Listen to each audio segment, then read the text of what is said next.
FM matin 7h40 sunu gan Cheikh Abdou Bara Dolly Mbacké salaamaaleykum. maaleykum salaam Babacar. ñu ngi nuyu Georges député nga ci assemblée nationale député bokk gis-gis bokk ci itam mbootaay ndax bokk gis-gis bokk na ci mbootaay bi ñuy wax wàllu Sénégal bi soobu tey ci jéego yu mu bëgg a dox wutali élection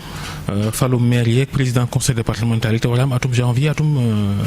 weeru janvier atum 2022 balañ caa sori dañuy njëkkee passeport diplomatique yi ñu dañ ci defi njuut njaaj à assemblée gi nga xam ne ca nga bokk Aïssata Tall Sall ñàkkul ne dégg nga ko mu wax ci ne moom yëgul passeport bu nu njuut njaaj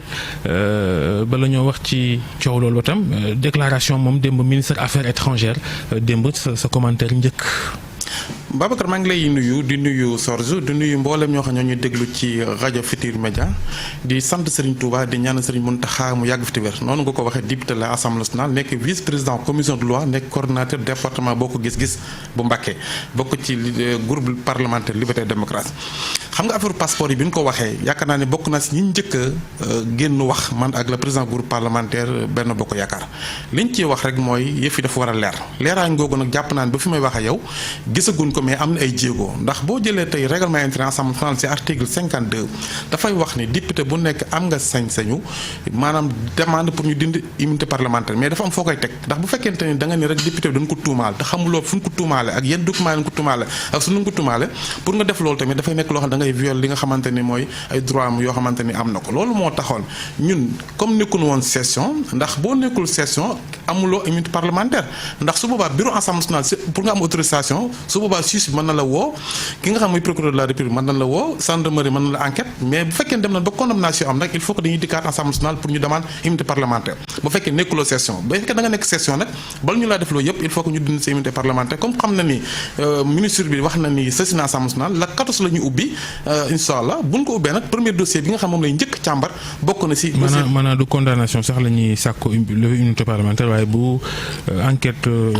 instruction tàmbale loolu moo tax waaw ndax xam nga dafa am ñaari procédure benn procédure mooy bu fekkee dafa wax ni da ngaa nekk session mooy li bu xasee ubbi section ordinaire la 14 ba keroog ñu koy tëj kenn amul sañ-sañu topp député wala nga enquête ko tant que jotuloo li nga xam mooy immunité parlementaire. mais yow sa njortu mooy lan yaa nga ci biir assemblée. ndax foofu dañ fay njuuj njaaji passeport. non man yëguma njuuj njaaj passeport ndax mosuma ko gis te bokkuma si xawuma ko li ma xam daal mooy dégg naa ñi ngeen ko dégg ni am na ñu koy def léegi nag ñun comme dañoo nekk ay député nekk assemblée nationale yoon def nañu seetal su deru assemblée seetal deru assemblée mooy ñi nga xam ne dañ leen si tuumaal ñu ñëw taxaw ni ñoo def wala defuñu ñu dindi seen mbalaanu kiiraay ñu bàyyi leen ak yoon ñu def ndax tey jii li nga xamante ni moom laa si xam mooy dafa nekk jëf ñaaw joo xamante ni du la première fois ndax tey boo jëlee assemblée nationale justement comme nee nga c'est pas la première fois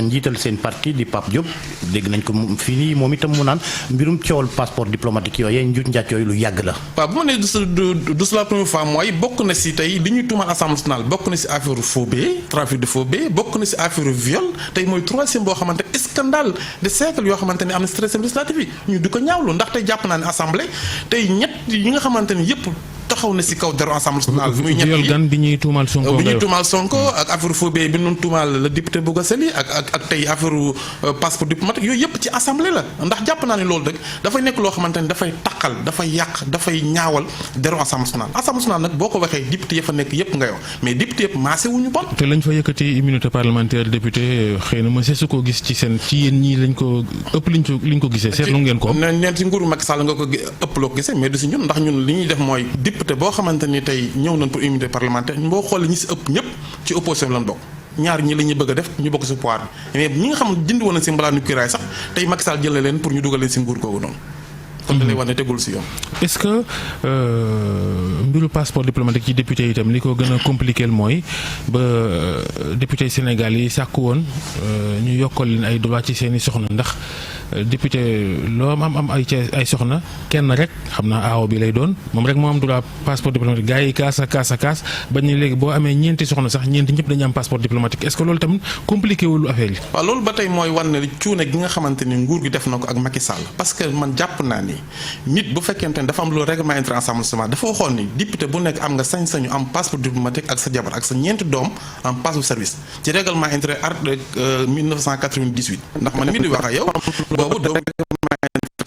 ci bénéfice boobu si laa amee woon passeport service pour mën a voyager ndax loolu règlement moo ko waxoon mais bi nga xamante ni Macky Sall ñëw na dafa wax ni passeport dafa bari waay goo xamante ni il faut que mu sensé soppi ndax ni ñu ko doxee baaxul mais bi nga xamante ni toog na ci 12e législative bi député yi xamal ko ni ko ministres yi dañuy am ay ñaari passeport ak seen jabar ak seen i doom te ministres yi dañ leen a nommé député dañ leen a fal ñoom sàkku nañ pour que ñu yokkal leen Macky Sall jox autorisation mais yoo xamante ni tegu ko si ay këyit daf leen a wax ne leen rek après ministre bi fi nekk affaires étrangères ni ko léegi député yi seen jabar yi mën nañu am ndax am na si ñoo xamante ni da ngay takk benn aawo mu nekk yow ba dara nekkul nga takk ñaareel nga gën a fonk ñaareel bi bu passeport jotee benn am bu fekkee jox nga ñaareel bi aawo bi day tas loolu moo taxoon ñoom xëy na Macky Sall jàppale mais loolu dafa jaaragul gis nga passeport di ne leen tolloo la soxna itam waaw xam nga dafa am loo xamante ni man pour man dama ko rafetluwul gis nga nit ki bu fekkee dañoo fal ki nga xamante ni mooy député Assemblée nationale dafa am liggéey boo war a liggéey bu sa liggéey jeexee delloo sa passeport nga dem liggéey man mi wax ak yow du ma voyage ak passeport diplomatique parce que ñëruma mais yow jamono jooju est-ce que d'accordoon nga itam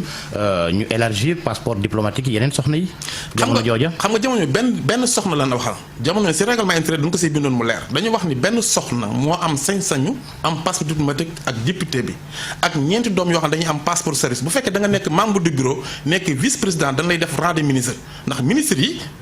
gën ñu député yi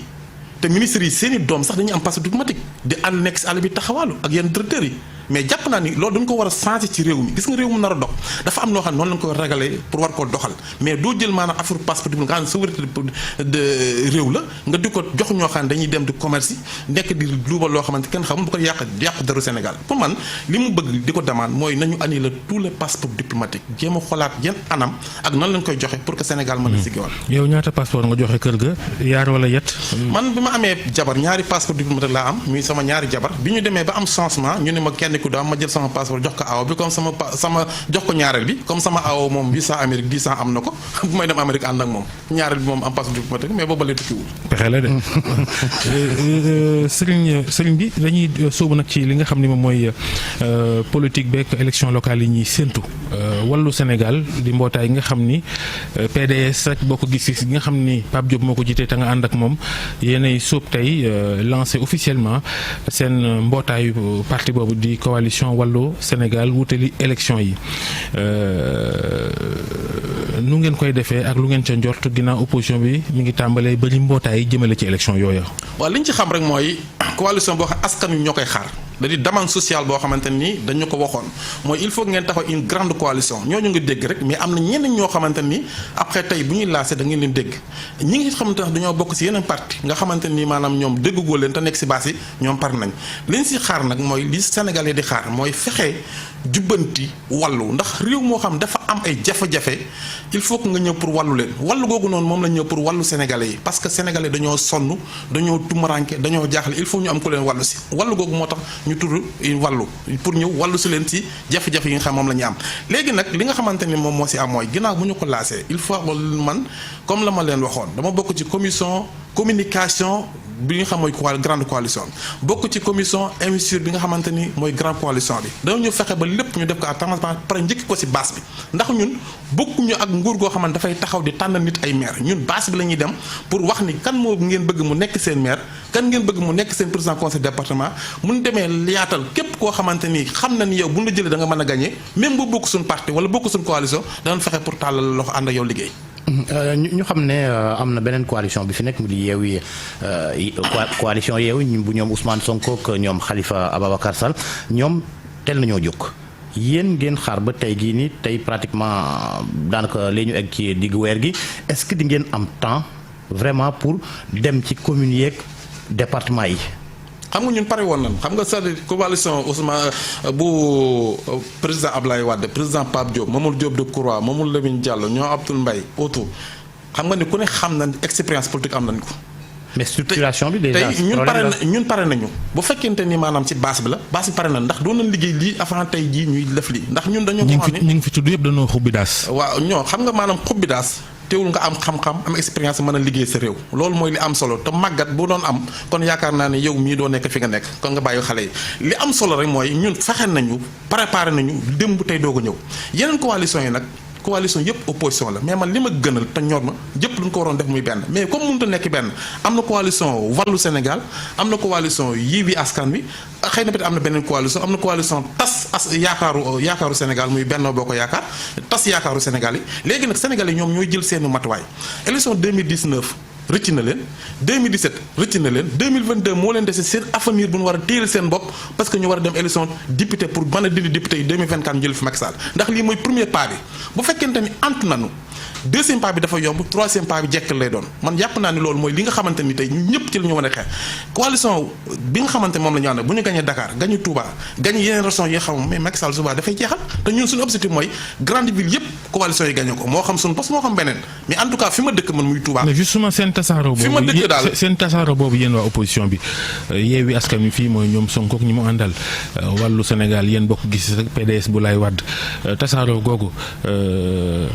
lu baax laam lu gënul ci daan waa Benno Bokk Yaakaar. li ma lay leeral daal di la ko xamal mooy man dama jël engagement ci seen rajo bii mooy fa ma dëkk muy Touba Macky Sall dafay perte conseil département dañ koy gagné Touba dañuy gagné commune Mbacké ci coalition bi ma bokk fi mu bokk nag laa mën a wax. Touba kay Khalifa mooy tànn maire ba. conseil département Khalifa du ko tànn maire bi maanaam. maire bi laay wax maire bi maire sëriñ bi la. moo tax sax Macky Sall li ma rectifié ko kere bi mu ne Benno Bokk Yaakaar déjà récupéré na Touba man koy da nga juum parce que liste bi dañ koy def ci turu Benno Bokk Yaakaar mais Benno Bokk Yaakaar muumu ko kon damay bañ ëllëg commune bi maanaam moom ñu ni gagné wate nañu Benno Bokk Yaakaar defe ni moom moo gagné commune bi c'est que sëriñ bi moo tànn ab listeem jël ay nit yoo xam dañoo bokk ci opposition bi ak pouvoir ak ñoo xam ne bokkuñu ci politique dugal leen ci benn liste boo xam ne liste nguur gi lay doon jamonoy Ablaye Wade liste Ablaye Wade la woon jamonoy Abdou Diouf liste Abdou Diouf la woon jamono yi Macky Sall ci listam lay doon mais ña fay nekk du ñu nekk ñoom ñëpp. est-ce que loolu daa war a soppeeku ca dëkk ba ñu démocratiser ko ñëpp xëccoo ku gagné jël. Touba moom ñun xamuñu démocratie ndax ñun kenn doo bëggul maanaam sëriñ bi lu mu soxla rek la ñuy bëgg ñun tey jii may wax ak yow bu ñu sëñ moo bàyyi woon ñu bàyyi kon Touba amul affaire démocratie Touba sëñ Touba moo ko titre foncier lu sëñ Touba wax moom la ñuy bëgg. kon kay bul xëccoo conseil départemental parce que dégg naa bëgg nga ko. waaw conseil départemental bëgg nga ko te sëriñ Abdou Lahad Gaïndé Fatma nee na moom it yëf yi yitteel na ko Mbàkke la sant yow it Mbàkke nga sant gaa waaye moom doomu Gaïndé Fatma. man doomu sëriñ Baara Doli la bu sëriñ Abdou Dia rek soxna Fadji mu sëñ Touba Cheikh Abdou Mbàkke Gaïndé Fatma sama grand frère la ba pare doomu bàjjan la maanaam sama doomu bàjjan la ñoo bokk Serigne Touba ndax ki jur sama baay ak ki jur maam ñoo bokk benn baay li am solo mooy sant du fal Touba jikko ju rafet ak jëf ju baax moom la ñuy fal Touba ndax bu fekkoon te ni tey loolu am na élection 2017 Abdou Bali moo jiite woon liste bi man ak sama grand frère Serigne Cheikh ñu jiite benn liste bi te dañ ko gagné population bu Touba falewuñ pour sant jikko la ñuy fale jikko ju rafet moo am solo ak jëf ju rafet te yàlla dogal maa ngi ci. pour yow kan moo ëpp chance yéen ñaar. Cheikh Abdou doomu moromam Abdou Bal doomu morom ndax parce que moom bi mu nekkee ci listu Macky Sall si la tàmbale ñàkk sens ndax Macky Sall amul benn investissement wala lenn lu baax loo xam ne def na ko Touba pour askan mën ko tànn. déet bul wax loolu l'hôpital bu bees bu. yanj boobu nag. hôpital bees yi moom damay wax ne àllu askan wi la ndax yow mii sa ñaar dërëm mi ngi si woon ñun ay taalibi suñu Touba. loolu dëgg la lu ñu investir à 256 milliards francs CFA daanaka depuis 12 ans am na ñu def ko mais yaayoo na ñu am hôpital àllu askan wi la du àllu Macky Sall. assainissement yi moom doy na waar ci dëkk ba assainissement yi passé na doy waar moo tax ma ne la amul ambition bi mu toogee dafa waxoon ni li fi nekkoon dinaa ko fi jéem a sensé yàlla dogal na am na ay changement yoo xam programme woon na ko mais dafa leerul tey boo xoolee daaw bi mu amee problème mën na deuxième conduit bi jóge Kër Ñang dem Daaru Rahman 1 milliard 200 la tey deuxième conduit bi ñu war a defaat nii jóge waat Kër Ñang demaat Daaru Rahman c'est 4 milliards loolu war nañu ko leeral marché gere ak gere yi ak yenn yoo xam ne ngi si biir il faut que ñu auditer càmbar xool li nga xamante ni moom la ñu def Touba ci affaire assainissement ndax détournement yi bari na ndax li nga xamante ni mooy li am mooy bu fekkente ne chaque jour bu la joxee xaalis pour nga war koo lekk da ngay xool fa nga xamante ni jàpp nga ne boo ko fa defee kenn du ko mën a contrôler nga ñëw Touba def ko fa ba pare yow doo si boole sëriñ si ñun ñi nga xamante ñoo war a contrôler nekk ay député looy def doo ñu si boole wane ni opposition fekk demul noonu. ñu delluwaat ci politique bi ci seen coalition bi wàllu Sénégal yéen a ngi structuré wu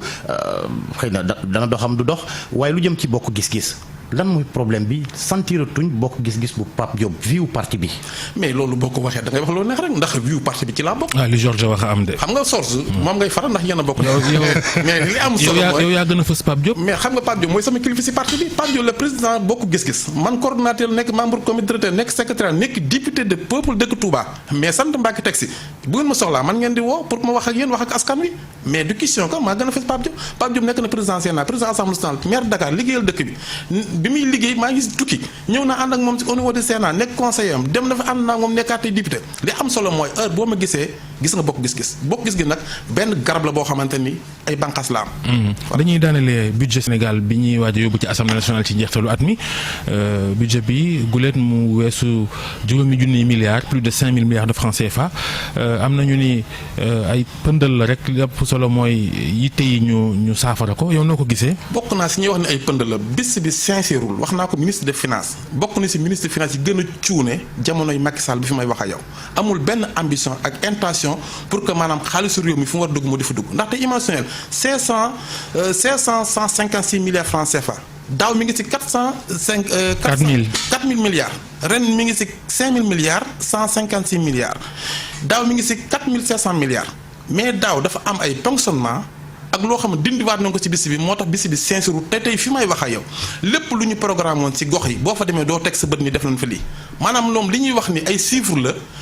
ak ay manipulation pour askan wi mën a ne am na ñu avancé mais boo tey boo demee ci réalité nga ne ndax bis bi askanu Sénégal gis ngeen seen bopp kenn gis ci boppam ndax xamuñu fu ñu koy def mënuñu dañoo tële amuñu xam-xam mënuñu liggéey ba pare dañuy nax Sénégalais yi. mais yéen nag lu leen tey def seen liggéey contrôlé. ñu ngi ci contrôle bi ñu ngi ci mais nit ki boo koy contrôler te yow mu leer na yow li may def baaxul nga taxaw di ko wax mu taxaw naan baax na Sénégal di ko falaat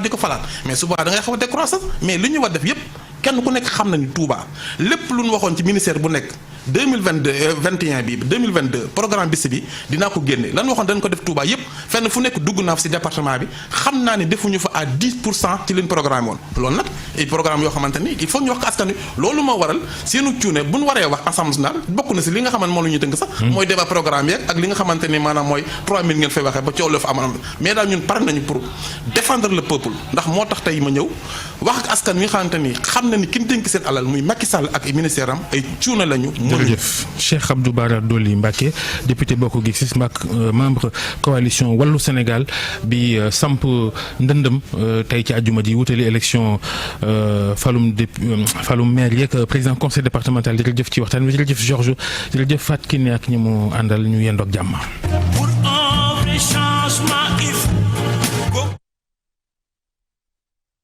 yow it ñu bàyyi la nga wéyal liggéey ba ca RFM dañuy jàll léegi ci xibaar yi ci wolof ak Cheikh Tidiane Diaw.